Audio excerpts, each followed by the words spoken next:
Let's speak now to somebody who was in a different cabinet under Theresa May. Damian Green was former Deputy PM and Immigration Minister under David Cameron. He's also obviously the MP for Ashford in Kent. We'll get onto that in just a minute. But Damian, thanks for joining me. In principle, you support this illegal immigration bill, I believe, even though there is talk, perhaps among your own Conservative One Nation caucus, of dissent in the ranks. Yeah, I mean, there isn't dissent in the ranks. I can say with some authority as chair of the One Nation caucus, but I do support this bill. And I think having proper control of illegal immigration is extremely important, particularly as a One Nation Conservative, because one of the things we believe in is a society that is bound together. And if people think that a large group of other people are breaking the law and are allowed to get away with it, then that actually damages coherence in society and with nasty effects. I can remember when I was Shadow Immigration Minister back in the Blair-Brown years, when we did have very, very large and uncontrolled immigration. One of the side effects was the growth of extremely unpleasant far-right parties like the BNP, and I absolutely don't want to see that kind of thing coming back into British politics. And yet we have the likes of Gary Lineker basically making out that moderate Tories like you and the people in the One Nation group are effectively like Nazis, behaving as they did in the 1930s. What's your reaction to that? Well, I think, on the whole, anyone who starts invoking the Nazis and comparing democratic politicians of any kind to them doesn't have much of an argument. That's a sort of absolute truth. So the wording of that now notorious tweet was clearly pretty foolish and quite offensive. Suella Braverman herself has made the point that her husband is Jewish, so she has family members who were killed by the Nazis, so people shouldn't use that kind of language freely or easily. Should Lineker stand down tomorrow then? Obviously he's boycotted this show.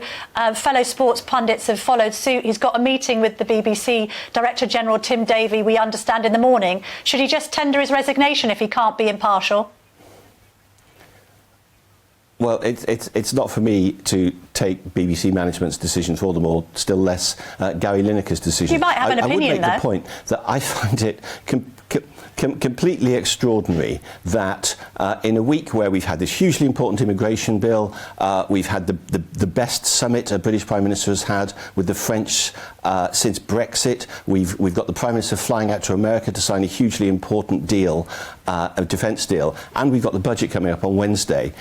What we're all obsessed with is Gary Lineker's tweets. I think this is one of those occasions where in a year's time we'll all look back and think, what was that mad weekend where the only thing anyone cared about was Gary Lineker and whether there were commentators on Match of the Day. That was a bit weird, wasn't it?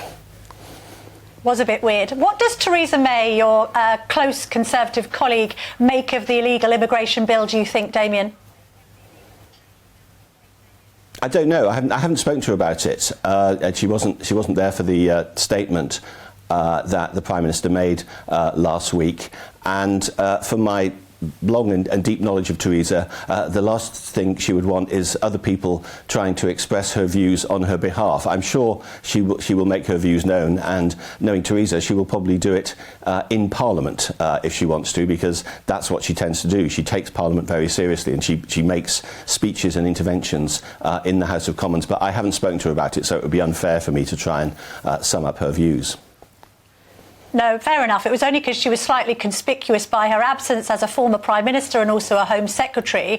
Obviously, quite a few people watching and listening to this interview will say, well, look, you were Immigration Minister back in the day. Theresa May was in charge of all this. You've had 13 years and you still haven't resolved this issue. Well, immigration did come down when Theresa was Home Secretary and I was Immigration Minister. We never got down to the 100,000 target that we'd set, but we were on the way, and I think people gave the government credit for that. And what was interesting in those days, we didn't have a small boats problem. People in those days were trying to come across in the backs of lorries, and we did by and large stop that, and we did it by cooperation with the French, in that we paid for a lot of X-ray equipment effectively, which they installed installed at the Channel Tunnel and Calais, and that stopped it. So eventually people started trying small boats, which are of course much more dangerous. That's why I think the key to this is not just the legislation, which I think is good, but also the deal that the Prime Minister signed with the French on Friday, because having 500 extra French police on the shore and this new detention centre in France, that will make a real difference. That will make a real practical difference on the ground, because if we can stop them getting in the boats on the first place, that's a significant step forward. Although people watching this and listening to this interview might think it's just more money for nothing. I mean, we've given the French hundreds of millions, and yet we've seen this exponential rise in people arriving here by small boats, 45,000 last year. The money seems to have been for nothing.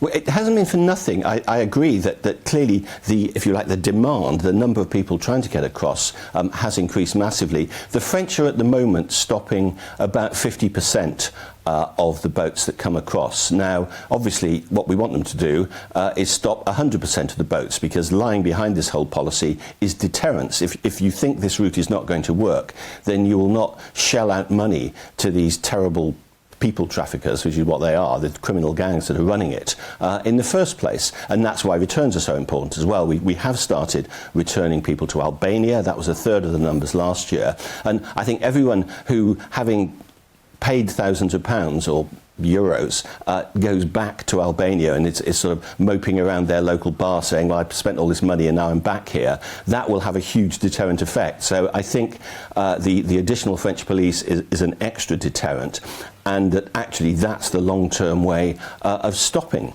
this uncontrolled illegal immigration. You mentioned that it's the budget on Wednesday. There's been a report in the Telegraph this morning talking about the fact that blue wall seats particularly are opposed to this hike in corporation tax. What's your view? We've just come out of a pandemic. You've got small and medium-sized businesses very much opposed to it. We've got talk of US companies pulling out of the UK because it's no longer seen as being as competitive. Should corporation tax rise to 26%, Damian Green? Well, in an ideal world, not, of course. I don't know how much, if any, money the Chancellor has to play with, as it were, to say, you know, how can I use this money? I think my first priority, if he has got any, would be to extend the relief on energy prices for those groups that need it. I think that's very important. But the second would absolutely be business taxes and the approach to business generally. I want this to be a budget for growth and a budget to give us hope. And if the Chancellor can afford not to increase corporation tax by the full amount. Well, I mean, it's a question of whether he can afford to or not. I think at the root of this, we need to keep bearing down on inflation. The Chancellor of the Exchequer needs to be responsible with the public finances. We've learnt that very painfully over the past few months. So that's his first duty. Within that, I would very much like to see this as a budget for growth. And that involves things to help business, not just lower taxation, but other spending on infrastructure, on supporting those sectors where we're particularly strong and particularly good in this country, and where we need to be good and strong if we're going to thrive through the century, like artificial intelligence. There is some suggestions that he's got 166 billion more fiscal headroom than he thought. But anyway, moving on to my final question. Now, we know about your deselection. Are you a victim of a Boris Johnson coup? What's happened here, Damian, and what are you going to do next?